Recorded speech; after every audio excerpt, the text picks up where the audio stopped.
अगर मैं आपसे कहूं कि हमारे भारत देश में एक ऐसा भी गांव है जहां आसमान से सैकड़ों मरे हुए इंसानों के शरीर के टुकड़े गिरे थे, तो इस बात पर शायद ही कोई यकीन करेगा। पर बदकिस्मती से ये बात सच है। आज से 29 साल पहले चरखी दादरी नामक गाँव में एक ऐसी घटना घटी थी, जिस घटना ने न केवल देश का बल्कि पूरी दुनिया का ध्यान अपनी ओर आकर्षित कर लिया था। वो इसीलिए क्योंकि इस गांव के आसमान में दो विमान आपस में ही टकरा गए थे और सबसे हैरानी की बात यह है कि दोनों विमान पैसेंजर से भरे हुए थे। पैसेंजर से भरे दो विमान अगर 14-15 हजार फुट की ऊंचाई पर एक दूसरे से भिड़ जाते हैं तो क्या ऐसे में विमान में सवार इंसान बच पाएंगे? बिल्कुल भी नहीं। जो लोग इस हादसे के गवाह बने उन लोगों के मुताबिक इस टक्कर से आसमान में न केवल जोरदार बिजली कड़कने जैसी स्थिति पैदा हुई, बल्कि आग और काले बादलों का गुबार ऐसे उभर कर सामने आया मानो आसमान में कोई ज्वालामुखी विस्फोट हुई हो। और हादसे वाली जगह पर पहुंचने पर विमान के जल चुके मलबे में सैकड़ों इंसानों के कटे हुए शव साफ साफ बयां कर रहे थे कि ये हादसा कितना डरावना और कितना दर्दनाक था। तो चलिए दोस्तों जानते हैं डिटेल में कि वे दो प्लेन थे कहाँ के और वे आसमान में एक दूसरे से भिड़ कैसे गए। इसके अलावा जानेंगे कि इस हादसे में टोटल कितने लोगों की मौत हुई और इस हादसे के पीछे का सबसे बड़ा कारण क्या है। अगर आपने अभी तक रहस्य लिमिटेड चैनल को सब्सक्राइब नहीं किया है तो चैनल को सब्सक्राइब कर लीजिए, साथ ही साथ बेल आइकन को भी दबा दीजिए। नमस्कार दोस्तों, मेरा नाम है विकी पाटिल और स्वागत है आपका रहस्य लिमिटेड चैनल पर। 12 नवंबर 1996 को सऊदी अरब एयरलाइंस की एक फ्लाइट 763 दिल्ली के इंदिरा गांधी इंटरनेशनल एयरपोर्ट से सऊदी अरब के धाहरान के लिए उड़ान भरती है। बोइंग कंपनी की 747 नाम की ये फ्लाइट, जिसे जाना जाता था सऊदी अरब एयरलाइन फ्लाइट 763 के नाम से, दिल्ली के इंदिरा गांधी इंटरनेशनल एयरपोर्ट से शाम के समय 6:33 पर जब इस प्लेन ने उड़ान भरी, तब इस प्लेन में 23 क्रू मेंबर्स को मिलाकर टोटल 312 पैसेंजर सवार थे। प्लेन को उड़ाने वाले पायलट का नाम था खालिद अल शुबैली, जिन्हें 9837 आवर्स के उड़ान का अनुभव था। फ्लाइट 763 जब रनवे पर थी तब इसकी गतिविधियों पर नजर रखने और इसे निर्देश देने का काम ATC यानी एयर ट्रैफिक कंट्रोलर कर रहे थे। लेकिन प्लेन की उड़ान भरने के कुछ देर बाद ही ATC टावर ने इस प्लेन को निर्देश देने की जिम्मेदारी अप्रोच कंट्रोलर VK दत्ता को सौंप दी, जो कि एयरपोर्ट के दूसरे कमरे में थे। इंदिरा गांधी एयरपोर्ट के अप्रोच कंट्रोलर जब प्लेन रनवे से टेक ऑफ कर जाता है तब इनका काम होता है 110 किलोमीटर के दायरे में आने और जाने वाले तमाम विमानों को रास्ता बताना। उस दिन VK दत्ता 5 उड़ानें संभाल रहे थे, जिनमें से कुछ एयरपोर्ट से रवाना हो रही थी तो कुछ एयरपोर्ट की ओर आ रही थी। और इन्हीं 5 विमानों में 2 विमान ऐसे थे जो कि कुछ ही देर में एक दूसरे से टकराने वाले थे। एक सऊदी अरब एयरलाइन फ्लाइट 763 जिसने कुछ ही देर पहले दिल्ली एयरपोर्ट से उड़ान भरी थी और दूसरी कजाकिस्तान एयरलाइंस की फ्लाइट 1907 जो कि दिल्ली एयरपोर्ट की ओर आ रही थी। इसी दौरान इन 2 विमानों के अलावा और एक विमान इंदिरा गांधी एयरपोर्ट पर लैंडिंग करने के लिए आ रहा था, जो कि यूनाइटेड स्टेट के एयरफोर्स का एक कार्गो विमान था। एयरफोर्स का जेट होने के बावजूद भी इस फ्लाइट की जिम्मेदारी VK दत्ता पर थी। इधर सऊदी एयरलाइंस का विमान 763 अपनी अंतिम निर्धारित ऊंचाई 14,000 फुट तक पहुंच चुकी थी, जिसके बाद इस फ्लाइट के पायलट ने ATC से और ऊंचाई पर जाने की इजाजत मांगी। आने और जाने वाले विमानों के बीच तालमेल बनाए रखने के लिए दत्ता चाहते थे कि सऊदी फ्लाइट और ऊपर ना जाए, वो अपनी ऊंचाई 14,000 फुट पर मेंटेन करके रखे। वो इसीलिए क्योंकि कजाकिस्तान का विमान 1907 जो कि इंदिरा गांधी एयरपोर्ट पर उतरने के लिए पूरब की ओर बढ़ रहा था, कजाक विमान ऊपर था और सऊदी विमान नीचे था। इसीलिए दत्ता चाहते थे कि जब तक कजाकिस्तान प्लेन सऊदी प्लेन के ऊपर से गुजर नहीं जाता तब तक सऊदी प्लेन को 14,000 फुट की ऊंचाई पर ही बने रहना होगा। VK दत्ता ने रेडियो कम्युनिकेशन के जरिए दोनों विमानों को अलर्ट करके बता दिया था कि अगर कजाक प्लेन को सऊदी प्लेन के ऊपर से गुजरना है तो उसे 1000 फुट ऊपर से गुजरना होगा, यानी दोनों विमानों के बीच 1000 फुट का डिस्टेंस बनाए रखना होगा। जिसके बाद दत्ता को दोनों विमानों के तरफ से क्लियरेंस मिल गए कि सऊदी प्लेन 14,000 फुट की ऊंचाई पर उड़ रहा था और कजाक प्लेन 15,000 फुट की ऊंचाई पर उड़ रहा था। दोनों विमानों के बीच होने वाली टक्कर से पहले किसी को भनक तक नहीं थी कि ऐसा भी कुछ हो सकता है। इधर ATC के किसी कमरे में बैठे वीके दत्ता भी निश्चिंत थे। उधर सऊदी और कजाक विमान के कैप्टन भी निश्चिंत होकर विमान उड़ा रहे थे कि तभी दोनों विमान एक दूसरे से इतनी तेजी से टकरा गए कि किसी को संभलने के लिए 1 सेकंड तक नहीं मिला। अप्रोच कंट्रोलर वीके दत्ता के सामने होने वाली कम्युनिकेशन को सऊदी और कजाक प्लेन के पायलट्स के अलावा यूनाइटेड स्टेट के कार्गो जेट का पायलट भी सुन सकता था और ये जोरदार धमाका कार्गो जेट के कैप्टन को उसके कॉकपिट से नजर आ गया था। इधर वीके दत्ता के सामने मौजूद प्राइमरी रेडार के डिस्प्ले से न केवल दोनों विमान गायब हो चुके थे बल्कि रेडियो कम्युनिकेशन का कनेक्शन भी टूट चुका था। विमानों के गायब होते ही एयरलाइंस की दुनिया में होने वाले सबसे बड़े हादसे का 50% कंफर्मेशन वीके दत्ता को एटीसी के कमरे में ही पता चल गया और बाकी के 50% कंफर्मेशन यूनाइटेड स्टेट के कार्गो जेट के पायलट ने दे दी। यानी वीके दत्ता को पूरी तरह से पता चल चुका था कि सऊदी और कजाकिस्तान के विमान एक दूसरे से भिड़ गए। दोनों विमानों के एक दूसरे से भिड़ते ही सऊदी एयरलाइन का प्लेन चक्कर खाते हुए नीचे गिरने लगा। दोनों विमानों का जलता हुआ मलबा और सैकड़ों इंसानों की लाशें जिस जगह पर गिरी थी वो जगह है चरखी दादरी नाम का एक गांव जो कि दिल्ली से लगभग 100 किलोमीटर की दूरी पर है। हादसे के कुछ समय बाद सबसे पहले 2 न्यूज रिपोर्टर्स रात के अंधेरे में घटना स्थल पर पहुंचे और पहुंचने के बाद जो उन्होंने अपने सामने देखा वो भयानक मंजर इतना ज्यादा डरावना था कि कोई भी इंसान ऐसे डरावने मंजर को अपने सपने में भी देखना पसंद नहीं करेगा। जब न्यूज रिपोर्टर्स ने इस घटना को रिकॉर्ड करने के लिए लाइट्स ऑन किए तब उनके सामने मौजूद विमान के जलते हुए मलबे और इंसानों की लाशों के ढेर ने उन्हें इतना ज्यादा डरा दिया कि वे तुरंत ही पीछे हट गए। अगले दिन सुबह तक जब इस घटना स्थल पर और भी लोग और इन्वेस्टिगेटर्स पहुँचे तब ये बात क्लियर हो गई कि हादसे में कोई भी इंसान जिंदा नहीं बचा था। यानी दोनों विमानों के पैसेंजर्स मिलाकर टोटल 349 लोग मर चुके थे। हवाई दुर्घटनाओं में होने वाली ये दुर्घटना दुनिया की सबसे बड़ी दुर्घटना बन चुकी थी जिसकी खबर न केवल देश में बल्कि पूरी दुनिया में आग की तरफ फैल गई। कजाकिस्तान का विमान और सऊदी एयरलाइन का विमान एक दूसरे से 7 किलोमीटर के फासले पर गिरे थे।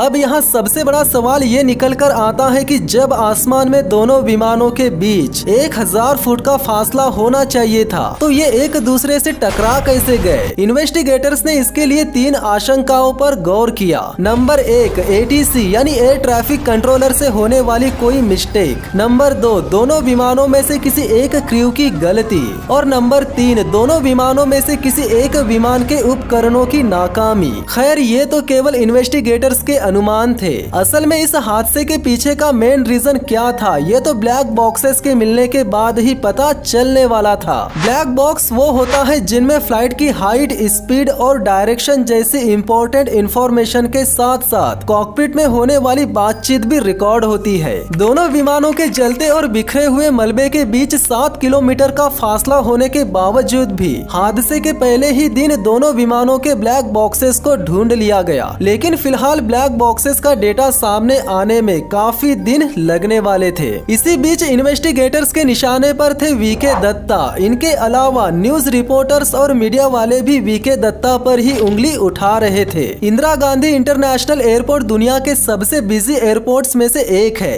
इस एयरपोर्ट पर चारों तरफ से प्लेन टेक ऑफ और लैंडिंग कर सकते हैं। लेकिन उस दौरान दिक्कत ये थी कि कमर्शियल एयरक्राफ्ट के आने और जाने के लिए एयरपोर्ट पर एक ही एयरवे का इस्तेमाल हो रहा था। बाकी के 3 एयरवेज आर्मी के विमानों के लिए इस्तेमाल हो रहे थे और एयरपोर्ट का जो मेन कॉरिडोर है उसे हैंडल कर रहे थे वीके दत्ता।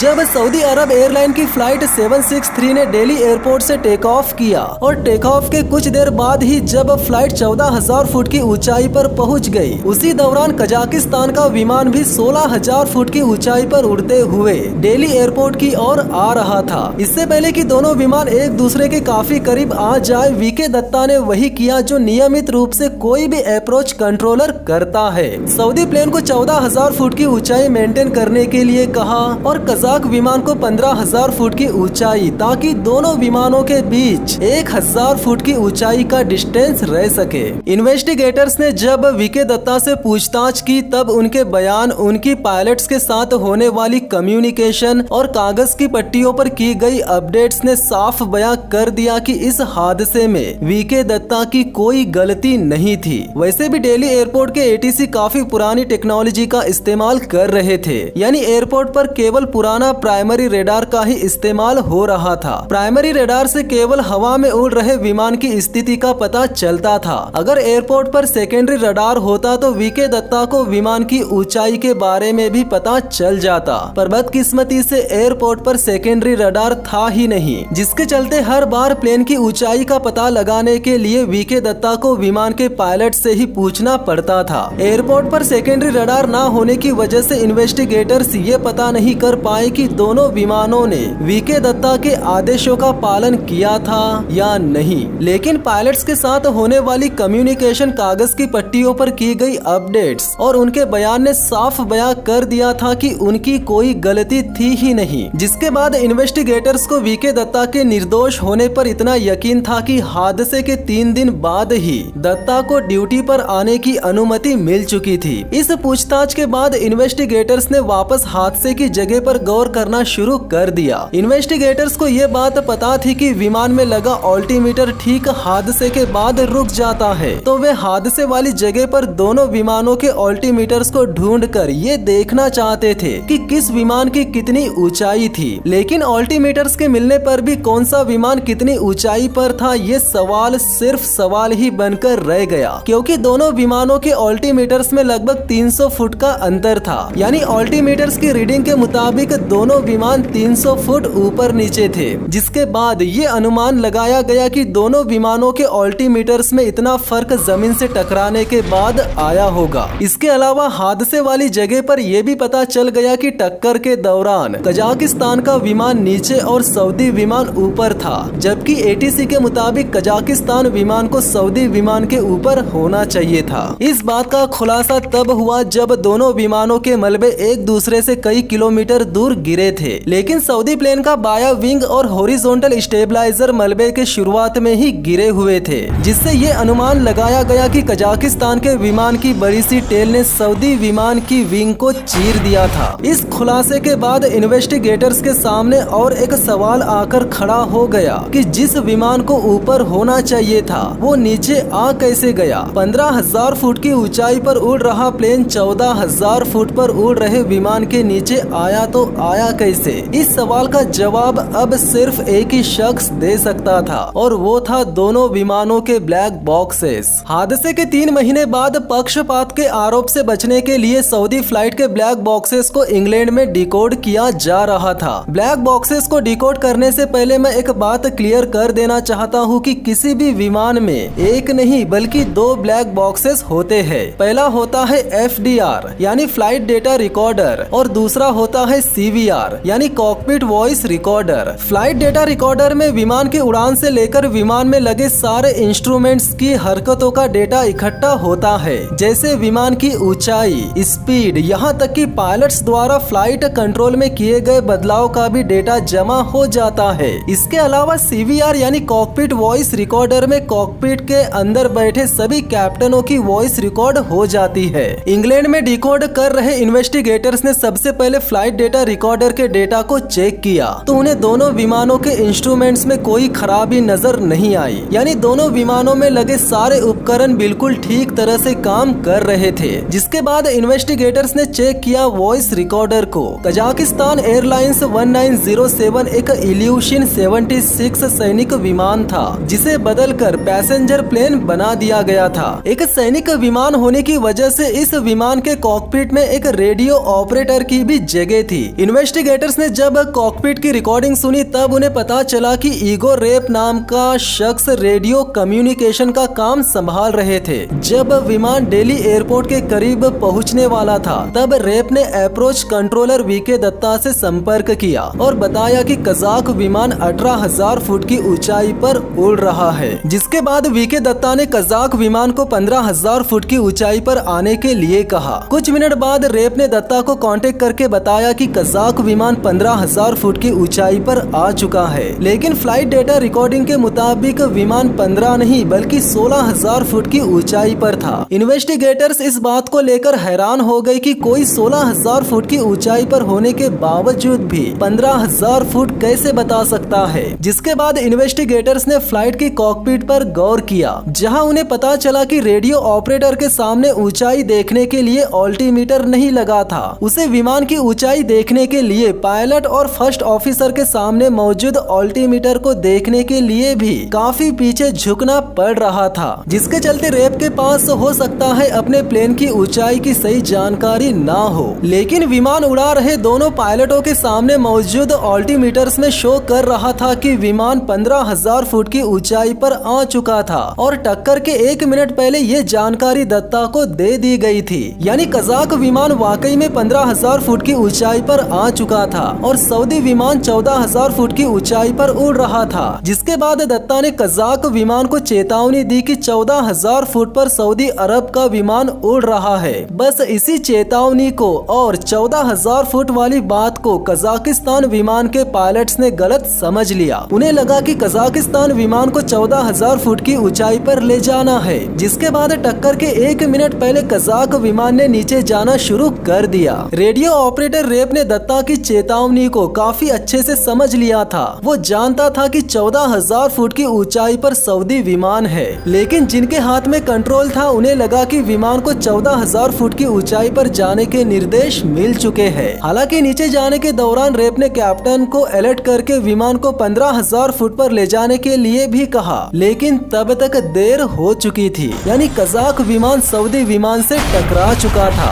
जिसके बाद इस मिसअंडरस्टैंडिंग के पीछे की असली वजह भी सामने आ गई और वो वजह ये थी कि कजाक विमान के कैप्टन इंग्लिश उतनी अच्छे से समझ नहीं पाते थे, जिसके चलते कजाकिस्तान विमान के क्रू को ही दोषी ठहराया गया। इन्वेस्टिगेटर्स को यकीन हो गया था कि उन्होंने एविएशन के इतिहास में होने वाली सबसे भयानक हवाई टक्कर की वजहों का पता लगा लिया है, लेकिन उन्होंने इंदिरा गांधी इंटरनेशनल एयरपोर्ट पर इस्तेमाल होने वाले पुराने टेक्नोलॉजी के प्राइमरी रेडार की काफी आलोचना की। प्राइमरी रेडार केवल विमान की स्थिति का पता लगाने में सक्षम होते हैं, जबकि सेकेंडरी रडार विमान की स्थिति के साथ साथ विमान की ऊंचाई का भी पता लगा सकते हैं। अगर उस वक्त एटीसी सेकेंडरी रडार का इस्तेमाल करती तो एविएशन के इतिहास में होने वाला सबसे बड़ा हवाई हादसा टल जाता। एक्सपर्ट का मानना था कि एक और टेक्नोलॉजी इस टक्कर को बचा सकती थी और वो टेक्नोलॉजी है टीकैस यानी ट्रैफिक कोलिजन अवॉइडेंस सिस्टम। टीकैस एक ऐसी टेक्नोलॉजी है जो पायलट्स को अपने आप ही बाकी विमानों से बचने की सुविधा देती है। यानी उड़ान के दौरान अगर 2 या 2 से ज्यादा फ्लाइट्स एक दूसरे के करीब चली जाए तो ये टेक्नोलॉजी न केवल सभी फ्लाइट्स के पायलट्स को सतर्क करती है, बल्कि उन्हें एक दूसरे से बचने के उपाय भी बताती है। पर बदकिस्मती से ये टीकैस दोनों विमानों में नहीं था। तो गाइस, ये थी सऊदी फ्लाइट और कजाकिस्तान फ्लाइट के टकराने की सच्ची इंफॉर्मेशन। वीडियो को लाइक करके चैनल को सब्सक्राइब जरूर कर लीजिए। तो मिलते हैं बहुत ही जल्द नेक्स्ट वीडियो में। तब तक के लिए जय हिंद, जय भारत।